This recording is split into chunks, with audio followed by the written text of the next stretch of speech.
Donc, voici une vidéo, encore une fois, d'application. Donc, un exemple de comment utiliser le calcul littéral avec d'autres chapitres que vous avez pu voir.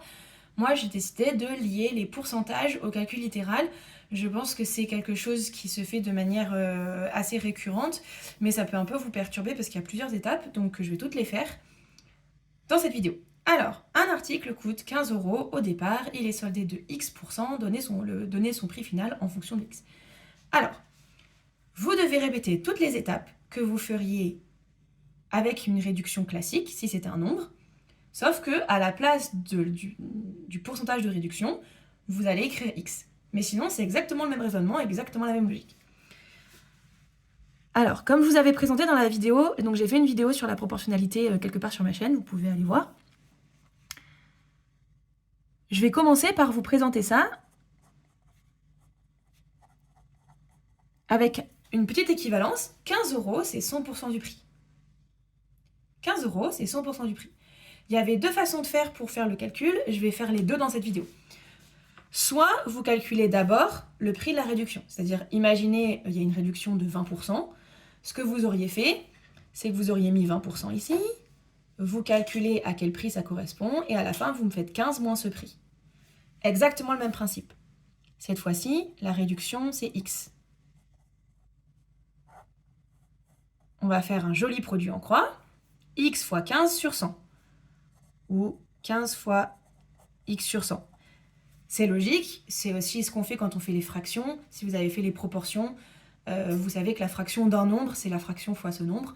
Donc 30% d'un pull à 15 € par exemple, enfin d'un t-shirt à 15 €, ce serait 15 fois 30 sur 100. Ben là c'est pareil, il y a un article à 15 €, vous faites 15 fois X sur 100 du coup. Ça c'est le prix de la réduction, c'est pas le prix final. Le prix final, c'est les 15 € de départ, moins le prix de la réduction, donc vous allez écrire ça, sous cette forme-là. Retournez voir la vidéo sur la factorisation si vous avez du mal à faire ce que je vais faire après. Vous mettez le 15 en facteur, il y est une fois, c'est 15 fois 1 ça. Et là c'est X sur 100. Donc j'ai mis 15 en facteur. Ce calcul, vous pouviez le trouver dès le départ. Alors soit déjà parce que vous connaissez vos formules, parce que pour rappel, j'ai fait aussi, je crois, une vidéo sur les pourcentages pour les quatrièmes, et ça, c'est une diminution de X%. C'est-à-dire que si vous aviez appris vos formules pour la proportionnalité, vous avez vu normalement en quatrième que quand on augmente de X%, on fait le prix de départ, donc je vais l'appeler P0, fois 1 plus X sur 100. Alors que si vous avez une diminution de X%, c'est le cas ici, puisque ce sont des soldes, vous faites P0, donc je vais appeler P1 le prix final. C'est P0 fois 1 moins X sur 100. C'est ce qu'on vous a appris, et du coup, vous deviez faire mentalement, si vous vous rappelez, les coefficients. Vous deviez me dire, donc ça s'appelle le coefficient multiplicateur, CM, et vous deviez dire que si j'augmente de, je sais pas moi, 3%, le coefficient multiplicateur, il est de 1 plus 3 sur 100, c'est-à-dire 1 plus 0,03, donc 1,03. Donc vous deviez faire le prix de départ fois 1,03. Si vous diminuez de 5%, vous deviez faire 1 moins 0,05, donc 0,95, vous faisiez le prix de départ fois 0,95. Donc, soit vous connaissez par cœur vos formules, et vous avez juste à me dire c'est 15 fois 1 plus x sur 100.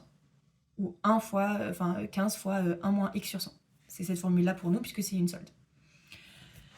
Soit vous la redémontrez, si vous vous en souvenez pas trop, un petit produit en croix, ça se fait super bien. Soit vous passez de là à là en factorisant.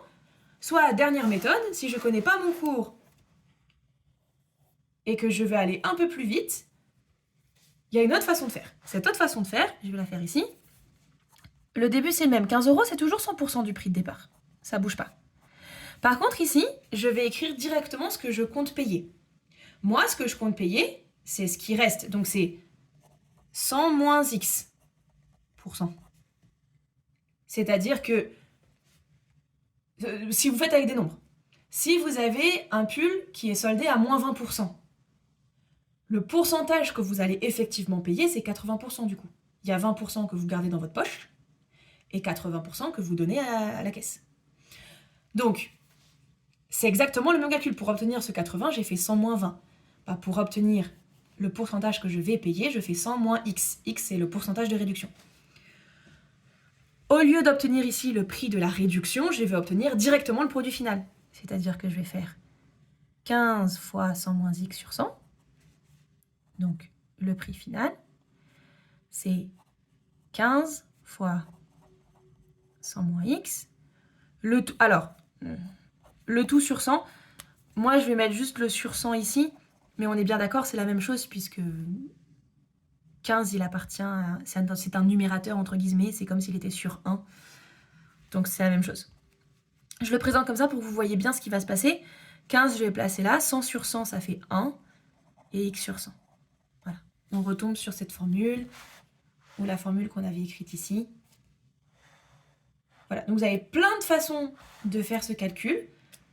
À la fin, vous obtenez une expression littérale. X, il faut qu'il reste dans l'expression, parce que pour l'instant, je ne vous ai pas dit de combien de pourcents la réduction était. Donc, vous ne pouvez plus calculer. Vous ne pouvez pas aller plus loin. Vous vous arrêtez là. Laissez X tranquille. Leave X alone. C'est tout ce qu'il faut savoir. C'est un exemple concret qui lit aussi le chapitre sur les pourcentages. J'espère que ça vous sera utile si jamais vous tombez sur un exercice de ce type plus tard.